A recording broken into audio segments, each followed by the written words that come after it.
আজকে মাঘী পূর্ণিমার দিনে গেছিলাম নৈহাটি বড় মায়ের কাছে পুজো দিতে। তো চলো ভিডিওটা শুরু করা যাক।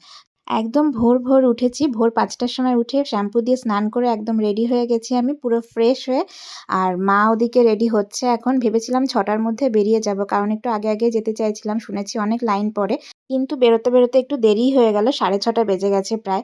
৬টা ৩৫ বাজে ঘড়িতে। তো এখন বেরিয়ে যাচ্ছি আমরা। মা ওদিকে রেডি হয়ে গেছে এতক্ষণে। তো চলো বেরোনো যাক। এই দুদিন বৃষ্টির পরে আজকে দেখছি আকাশটা বেশ সুন্দর লাগছে।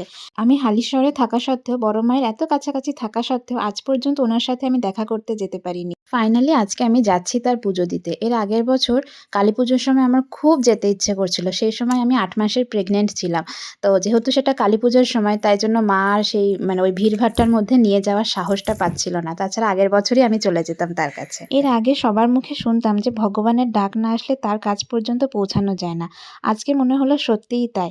এতদিন পর্যন্ত হয়তো তিনি আমাকে ডাকেননি, তাই জন্য আমারও যাওয়া হয়ে ওঠেনি। শেষমেশ আজকে সেই দিনটা এসেছে আমার জীবনে।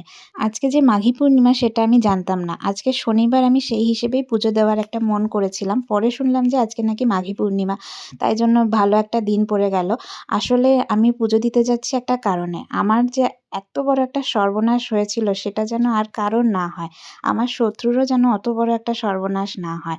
তো সেখান থেকেই উদ্ধার পাওয়ার জন্য আমি মনে ভেবে রেখেছিলাম যে আমি যদি এখান থেকে উদ্ধার না পেতে পারি খুব তাড়াতাড়ি, তাহলে আমি তখন বড় মায়ের কাছে গিয়ে একটা মানত করে আসব। কিন্তু ওনার কাছে যাওয়ার আগেই আমি সেখান থেকে উদ্ধার পেয়েছি। কিন্তু তবুও আমি যে একটা মনে ভেবেছিলাম যে ওনার কাছে যাব, আমি সে কারণেই আজকে ওনাকে পুজো দিতে যাচ্ছি।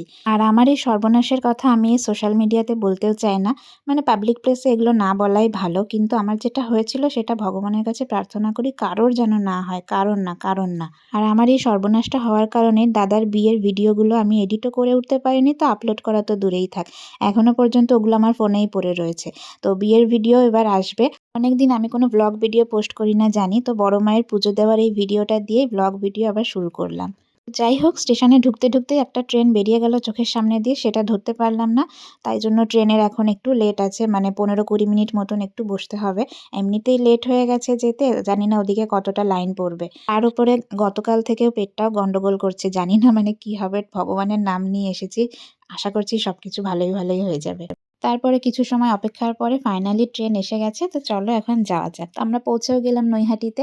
তারপরে এখন চলো সিঁড়ি দিয়ে আমি নামছি। নেমে আগে একটা মিষ্টির দোকান খুঁজতে হবে। ভেবেছিলাম হালিশহর থেকে মিষ্টি কিনে নিয়ে আসবো, কিন্তু ওই যে একটা ট্রেন ঢুকে গেছিলো, কিন্তু ট্রেনটাও ধরতে পারলাম না আর মিষ্টিও কেনা হলো না। তো বড় মায়ের মন্দিরটা যে রাস্তায়, সেদিকে তো দেখছিলাম যেতে রাস্তার দুধারে এরকম পুরো ফুলের ডালা সাজিয়ে, ফুলের মালা সাজিয়ে সব রেখেছে পুজো দেওয়ার জন্য। তারপরে আমরা চলে আসলাম মিষ্টির দোকানে। তো আমি এখান থেকে বড় মায়ের জন্য মনে ভেবেছিলাম যেটাই দেবো সেটা আমি ১ কেজি মতো দেবো, যে প্রসাদই দিই না কেন। তো এখানে মাখা সন্দেশ পেয়ে গেছিলাম, তো মাখা সন্দেশ ১ কেজি নিয়ে নিয়েছি। আর আমাদের বাড়ির ঠাকুরের জন্য কটা কালাকাঁদ নিয়ে নিয়েছি। তো এই নিয়ে চলো পুজোর ওখানে যাওয়া যাক। ও হ্যাঁ, ডালাও তো কিনতে হবে। তো এই মিষ্টির দোকানের এখানেই ওরা একই সাথে মিষ্টিও বিক্রি করছে প্লাস ডালাও বিক্রি করছে, তাই এখান থেকে সব কিছু একবারে কমপ্লিট করে নিয়েছিলাম। এখানে ডালার মধ্যে আলতা, সিঁদুর, শাঁখা পলা, নোয়া, তারপরে জবা ফুলের মালা সব নিয়ে এখন চলো পুজোর ওখানে যাওয়া যাক।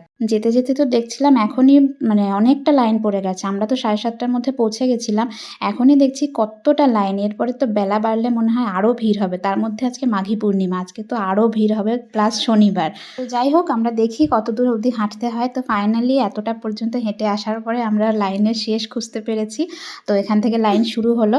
এখন অনেকক্ষণ দাঁড়িয়ে থাকার পরে গিয়ে গেট খুলেছিল। আমরা তো প্রায় 7:30 থেকে দাঁড়িয়েছিলাম, আর 8:15-20 নাগাদ গিয়ে এখানকার গেট খুলেছিল। এবার আমার যেহেতু ভেজা চুল ছিল, আমি ভাবলাম দাঁড়িয়েই রয়েছি রোদের মধ্যে, তাই চুলটা ছেড়ে দিই, চুলটা শুকিয়ে যাবে। তো এই করতে লাইন ফাইনালি এগোনো শুরু হলো। তখন মনের মধ্যে একটু ভালো লাগছিল। আর সত্যি কথা বলতে এতদিন অবধি শুনেছি যে বড় মায়ের সামনে পুজো দিতে গিয়ে বড় মায়ের চোখের দিকে তাকালে নাকি অটোমেটিক নিজের গায়ের মধ্যে নাকি কাঁটা দিয়ে ওঠে। সত্যিই তাই। যখন বড় মায়ের সামনে গিয়ে দাঁড়ালাম না, পুজো দেওয়ার সময় ওনার চোখের, আমি শুধু ওনার চোখটাই দেখছিলাম। সত্যি নিজের শরীরের ভিতরে এমন একটা অনুভূতি হলো যেটা ভাষায় প্রকাশ করে বোঝাতে পারবো না। আর ওখানে দাঁড়িয়েই আমার চোখ দিয়ে জল বেরিয়ে গেছিলো। এটা সত্যিই ভাষায় প্রকাশ করার মতন না। তো পুজো দিয়ে বেরিয়ে গেছি। মন্দিরের ভিতরে ক্যামেরা অ্যালাউ ছিল না, তবুও অনেকে দেখছিলাম লুকিয়ে ফটো তুলছিল, ভিডিও করছিল, কিন্তু আমি আর সেগুলো সব করিনি। তো পুজো দিয়ে সত্যি মনটা খুব শান্তি লাগছে, খুবই শান্তি লাগছে। আলাদাই একটা অনুভূতি হচ্ছিল ভিতরে, জানি না এটা কেন। সত্যি ওনার সামনে গিয়ে মনটা পুরো শান্তি হয়ে গেল। তো তারপরে তো এখান থেকে আমরা কচুরি নিয়ে নিয়েছিলাম, খিদে পেয়ে গেছিলো, প্লাস ওদিকে মেয়েও হচ্ছে ঘুম থেকে উঠে গেছিলো, তাই জন্য কচুরি কিনে একবারে বাড়ি গেছিলাম। এখানে বসে আর খাইনি, তো এখানে বাড়ির জন্য কচুরি প্লাস আমার আর আমার মায়ের জন্য কচুরি নিয়ে ফাইনালি ট্রেন ধরে পৌঁছে গেছিলাম হালিশহরে। এবার টোটো করে চলে যাব বাড়িতে। তোমাদের কার কার বড় মায়ের কাছে পুজো দিতে গিয়ে কেমন কি অভিজ্ঞতা হয়েছে সেটা জানিও, তাহলে খুব ভালো লাগবে। আমার যদি সেরকম সময় সুযোগ হয় তাহলে আমি আবার যাব। অবশ্য আমি ওনার কাছে আরেকটা মানত করে এসেছি, সেটা যদি ফুলফিল হয় তাহলে তো যেতেই হবে আবার ওনার কাছে। তো এখন চলো বাড়ি যাওয়া যাক। ও হ্যাঁ, আর ওখান থেকে না একটা বড় মায়ের সুন্দর একটা ছবি কিনে এনেছি। আর এই দেখো বাড়ি পৌঁছেও গেছি, আর আমার মেয়ে দেখছি ঘুম থেকে উঠেও গেছে। তো এসেই তো দিদার আদর খাওয়া শুরু হয়ে গেছে।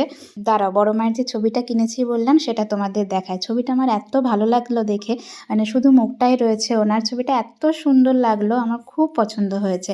অন্য আরও ছবি ছিল পুরো মাথা থেকে পা পর্যন্ত, সেটা অবশ্যই ভালো, কিন্তু এখানে শুধু ওনার মুখটা রয়েছে, তো এটা আমার এত পছন্দ হলো, তাই এটা আমি কিনে এনেছি। তো যাই হোক, শেষমেশ এটাই বলবো, ধর্ম হোক যার যার, বড় মা সবার। তো আজকের ভিডিওটা এখানেই শেষ করছি। যদি ভালো লাগে তাহলে লাইক করো, কমেন্ট করো, চ্যানেলটাকে সাবস্ক্রাইব করো, পেজটাকে ফলো করো। খুব তাড়াতাড়ি দেখা হবে অন্য কোনো ভিডিওতে। টাটা, জয় বড় মা।